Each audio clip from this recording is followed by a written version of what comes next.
National ഹൈവേയിൽ നടന്ന ഒരു അപകടത്തിൽ ഒരു കുടുംബമാണ് തകർന്നത്. ഞായറാഴ്ച രാത്രി തങ്കരാജ് എന്ന കർഷകൻ മാർക്കറ്റിൽ നിന്ന് തന്റെ അരിച്ചാക്ക് വിറ്റ് വരുന്ന വഴിയിലാണ് ഒരു അജ്ഞാത വാഹനം ഇടിച്ച് മരണപ്പെട്ടു. ഭർത്താവിന്റെ കടം എങ്ങനെ തിരിച്ചടയ്ക്കണമെന്നറിയാതെ തന്റെ കുട്ടികളെ ഇനി എങ്ങനെ ഒറ്റയ്ക്ക് പോറ്റും എന്ന് വിഷമിക്കുന്ന ഭാര്യ. ആ കർഷകന്റെ ഭാര്യ സ്വയം വിഷം കഴിച്ച് മക്കൾക്കും വിഷം നൽകി. വിഷം കഴിച്ച അമ്മയും മൂത്ത കുഞ്ഞും മരണപ്പെട്ടു. രണ്ടാമത്തെ കുഞ്ഞ് ജീവന് വേണ്ടി പോരാടുകയാണ്. 2 മൃതദേഹം ഇതിനോടകം മോർച്ചറിയിൽ ഉള്ള നിലയിൽ ആശുപത്രിയിലുള്ള ആ കുട്ടിയെ കോടതിയുടെ അനുമതി പ്രകാരം ഒരു നിമിഷം സ്വബോധത്തിലേക്ക് കൊണ്ടുവന്നു. മരിച്ചവരുടെ മൃതദേഹം ബന്ധുക്കൾക്ക് വിട്ടുകൊടുക്കുന്നതിന് വേണ്ടി ആശുപത്രി അധികൃതർ എല്ലാവിധ നടപടികളും ഈ സ്വീകരിച്ചു. സമയത്ത് കുടുംബത്തിന്റെ മൃതദേഹങ്ങൾ കാണുമ്പോൾ കുട്ടി സഹിക്കുമോ എന്നതാണ് ചോദ്യചിഹ്നമായി നിൽക്കുന്നത്. ഇപ്പോ ഫാമിലി മെമ്പേഴ്സിന്റെ ഡെഡ് ബോഡി കാണുന്നതുകൊണ്ട് കുട്ടിക്ക് പ്രശ്നമൊന്നും വരില്ലല്ലോ ഡോക്ടറെ. അതുകൊണ്ടാണ് കുട്ടിയെ കോമയിൽ നിന്നും വെളിയിൽ കൊണ്ടുവന്ന രണ്ടാമത്തെ നിമിഷം ആ ബോഡിയെ ഹൈബർനൈറ്റ് ചെയ്യണം. ഇൻഫാക്ട് കുറച്ച് റിസ്ക് ആണെങ്കിൽ കൂടിയും ആ കുട്ടിക്ക് അവസാനമായി ആ കുട്ടിയെ കുടുംബത്തെ കാണിക്കുന്നത് ഒരു മനുഷ്യത്വമല്ലേ? ഓക്കെ, ബട്ട് മീഡിയയുടെ മുൻപിൽ വെച്ച് വേണം പേരൻസിന്റെ ഡെഡ് ബോഡി കാണിക്കാൻ.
സർ, ഈ കുട്ടിക്ക് സംഭവിച്ച നഷ്ടത്തെ ചൊല്ലി മീഡിയക്കാര് പ്രശ്നമുണ്ടാക്കി ഗവൺമെന്റിനെ തന്നെ ഇളക്കി മറിച്ചു. ആശുപത്രിയിൽ വെച്ചാണ് കുട്ടിയെ രക്ഷിച്ചത്.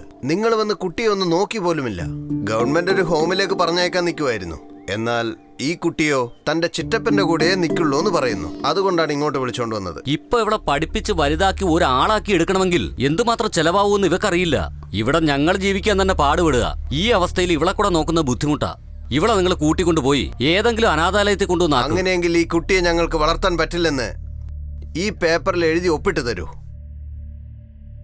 ചെറിയച്ചാ, എന്റെ അമ്മ എന്താ ചെയ്തെന്നറിയോ? എന്നെയും എന്റെ ചേച്ചിയെ നോക്കാൻ പറ്റില്ല എന്നും പറഞ്ഞ് ഞങ്ങൾക്ക് 2 പേർക്കും കയ്പുള്ള പാല് തന്നു. ചേച്ചി മുഴുവനും കുടിച്ചു തീർത്തു. അത് കയ്പായിരുന്നത് കൊണ്ട് ഞാൻ കുടിക്കാതെ താഴെ വെച്ചു. ഇപ്പൊ കയ്പുള്ള ആ പാല് ചെറിയച്ഛന്റെ കയ്യിലുണ്ടെങ്കിൽ തന്നാ മതി. ഞാൻ മുഴുവനും കുടിച്ചിട്ട് അവരുടെ തന്നെ പോയിക്കോളാം.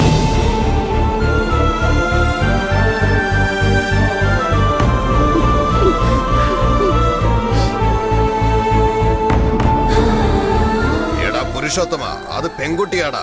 മാതാപിതാക്കളില്ലാതെ അവൾ നിന്റെ അടുത്ത് വന്നിരിക്കുക. നീയും വേണ്ടെന്ന് പറഞ്ഞ അവൾ അനാഥയാവും. നിങ്ങളല്ലാതെ ഇവൾക്ക് ആരാ ഉള്ളത്?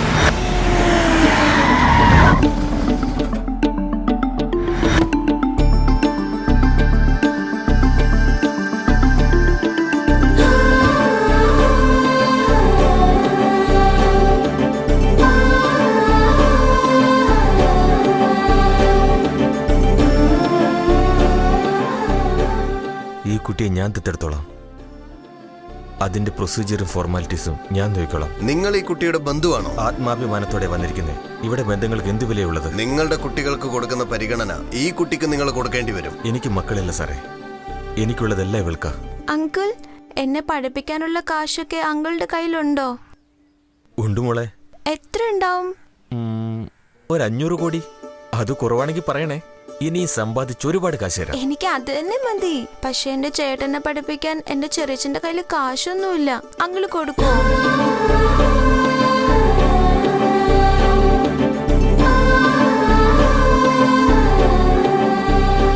അതിനെന്താ കൊടുക്കാലോ? മതിയോ?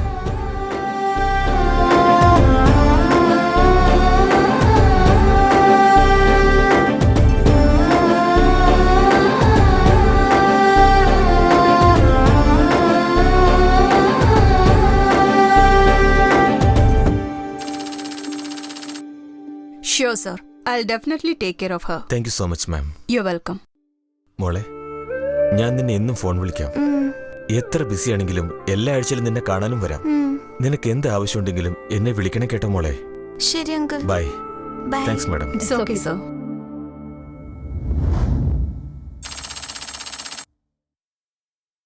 നമ്മളിപ്പോൾ നിൽക്കുന്നത് പ്രശസ്തനായ ഫിലിം ഡയറക്ടർ സിദ്ധാർത്ഥിന്റെ പുതിയ പടത്തിന്റെ പ്രൊഡ്യൂസറിന്റെ വീട്ടിലാണ്. അഞ്ജലിയുടെ കൊലപാതകത്തിന് ശേഷം സിദ്ധാർത്ഥിന്റെ ഓഫീസ് സീൽ ചെയ്തിരിക്കുകയാണ്. ഇപ്പോൾ സിദ്ധാർത്ഥ് സാറ് ഈ വീട്ടിലാണ് ഉള്ളതെന്നാണ് അറിയാൻ കഴിഞ്ഞത്.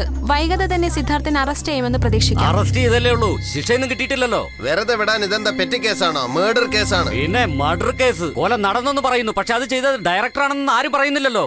എല്ലാം നിങ്ങളങ്ങ് തീരുമാനിച്ചെടുക്കല്ലേ. ആ ഡയറക്ടർ എന്റെ കൂടെ 4 പടം ചെയ്തിട്ടുണ്ട്. അദ്ദേഹം ആരാണെന്നും അദ്ദേഹത്തിന്റെ സ്വഭാവം എന്താണെന്നും ഇവിടെയുള്ള എല്ലാവർക്കും അറിയാം. അദ്ദേഹം ജീവിതം കൊടുക്കുന്ന മനുഷ്യനാ, ജീവൻ എടുക്കുന്ന ആളല്ല. അങ്ങനെയുള്ള നല്ല സ്വഭാവം ഉള്ളോണ്ടാ അദ്ദേഹത്തിന് ഫെയിലിയേഴ്സ് ഇല്ലാതെ പടങ്ങളെല്ലാം സൂപ്പർ ഹിറ്റ് ആവുന്നത്. അതെ അതെ, അയാൾക്ക് ഫെയിലിയർ ഒന്നുമില്ല. ശരിയാണ്. നാളെ നിങ്ങളുടെ ഡയറക്ടർ കേസിൽ ഓപ്പോസിറ്റ് വാദിക്കുന്നത് ആരാണെന്ന് അറിയോ? അദ്ദേഹം ഏത് കേസ് എടുത്താലും ജയമല്ലാതെ തോൽവി കണ്ടിട്ടേ ഇല്ല. അങ്ങനെ എന്ത് തേങ്ങയാ ചെയ്തത്? ആ തേങ്ങ ഇപ്പൊ പറയണേ. CM സാറേ, നടന്ന സംഭവത്തിൽ ഇദ്ദേഹത്തിന് ഒരു പങ്കുമില്ല. ഇദ്ദേഹത്തിന്റെ കമ്പനിയിൽ ഹൈ ക്വാളിറ്റിയിൽ ഉണ്ടാക്കിയെടുത്ത ലിക്കറിൽ ഇടയ്ക്ക് എവിടെയോ മായം കലർത്തി. നമ്മുടെ എക്സൈസ് ഡിപ്പാർട്ട്മെന്റ് അത് കണ്ടുപിടിക്കാനുള്ള പ്രയത്നത്തിലാണ് സാറേ. പക്ഷെ ഈ പോലീസുകാരുണ്ടല്ലോ, എടുത്തിയാടി കേസാക്കി FIR ഫയൽ ചെയ്തു. അപ്പോഴേ ഞാൻ പറഞ്ഞതാ സാറേ, ഇദ്ദേഹം നമ്മുടെ ആളാ, നമ്മുടെ പാർട്ടിക്ക് വേണ്ടി ഒരുപാട് സഹായങ്ങൾ ചെയ്തിട്ടുണ്ടെന്ന് ഞാൻ പറഞ്ഞു. ഇപ്പൊ എന്തായെന്ന് നോക്ക്, കേസ് അങ്ങ് കോടതിയിലേക്ക് പോയി. ഇദ്ദേഹത്തിന് ഇതിൽ പങ്കൊന്നുമില്ലെങ്കിലും മരിച്ചുപോയവരുടെ കുടുംബങ്ങൾക്ക് നഷ്ടപരിഹാരം കൊടുക്കുകയും ചെയ്തു. കോടതിയിലൊക്കെ ഈ കേസ് അത്ര സീരിയസ് ആയിട്ട് എടുക്കണ്ടെന്ന് പ്രോസിക്യൂട്ടർ വീരേന്ദ്രനോട് എത്ര തവണ പറഞ്ഞിട്ട് അയാൾ കേൾക്കുന്നേ ഇല്ല സാറേ. DGP സാർ വരെ പറഞ്ഞു നോക്കിയതാ. മറുപടി ഒന്നും ഉണ്ടായില്ല. അതെ സാറേ, ഞങ്ങൾ പറയുന്നതും കേൾക്കാറില്ല. നിങ്ങളുടെ ഡിപ്പാർട്ട്മെന്റിന് വേണ്ടി വാദിക്കേണ്ട പ്രോസിക്യൂട്ടർ നിങ്ങൾ പറയുന്ന പോലെ കേൾക്കണം. അയാളെ പറഞ്ഞ് മനസ്സിലാക്കാതെ എന്റെ അടുത്ത് ഒന്ന് ശുപാർശ ചെയ്യാൻ പറയുകയാണെങ്കിൽ നിങ്ങളുടെ ഡിപ്പാർട്ട്മെന്റിന്റെ പവർ കുറഞ്ഞു, അതോ അവന്റെ റേഞ്ച് കൂടിയോ? രണ്ടുമല്ല സാറേ, അഹങ്കാരം കൂടിപ്പോയതാ. പറഞ്ഞത് സാർ കേട്ടല്ലോ. സാറൊന്ന് പറഞ്ഞു മനസ്സിലാക്കിയാ മതി. എവിടെയാ അവൻ?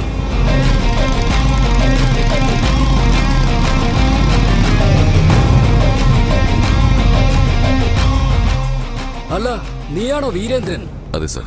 അല്ല, നിനക്കൊരു വിവരമില്ലേ? മിനിസ്റ്റർ പറഞ്ഞ കേക്കൂല, DGP പറഞ്ഞ കേക്കൂല, CM പറഞ്ഞാലേ കേക്കൂ. നിങ്ങളുടെ പൊസിഷൻ എന്താണെന്നറിയോ? ഇന്ത്യൻ പ്രസിഡന്റ് ആണെന്നാണ് വിചാരം. Sorry sir. എന്തോന്ന് സോറി? തിരക്ക് പിടിച്ച എല്ലാ പണികളും കളഞ്ഞിട്ട് ഈ ഫാം ഹൗസില് കോൺസ്റ്റബിൾ മുതൽ CM വരെ തന്നെ വെയിറ്റ് ചെയ്തിരിക്കണോ? വാ പോവാം. വന്നോണ്ടിരിക്കുക സാറേ.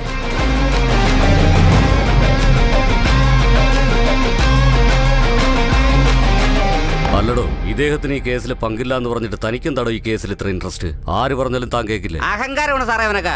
ഞാൻ പറഞ്ഞോളാം. വക്കീലേ, ഇപ്പൊ ഇവിടെ ഞങ്ങളുടെ ഭരണമാ. ഗവൺമെന്റിൽ പ്രശ്നങ്ങളൊക്കെ ഉണ്ടാവും. നീ വാദിക്കേണ്ടത് ഞങ്ങൾ പറയുന്ന പോലെ. താൻ എന്ത് ചെയ്തിട്ടാണെങ്കിലും ഇദ്ദേഹത്തിന്റെ പേരിലുള്ള കേസ് എങ്ങനെയെങ്കിലും ഇല്ലാതാക്കണം. ഇല്ലെങ്കിൽ ഈ കേസ് എങ്ങനെ കൈകാര്യം ചെയ്യണമെന്ന് എനിക്കറിയാം. പൊയ്ക്കോ. അത് ശരിയാവില്ല സാറേ.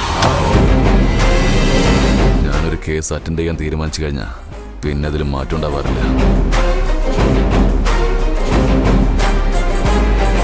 എന്ത് വിഡ്രോ ചെയ്യാൻ കഴിയില്ലെന്നോ? പറ്റില്ല സാർ.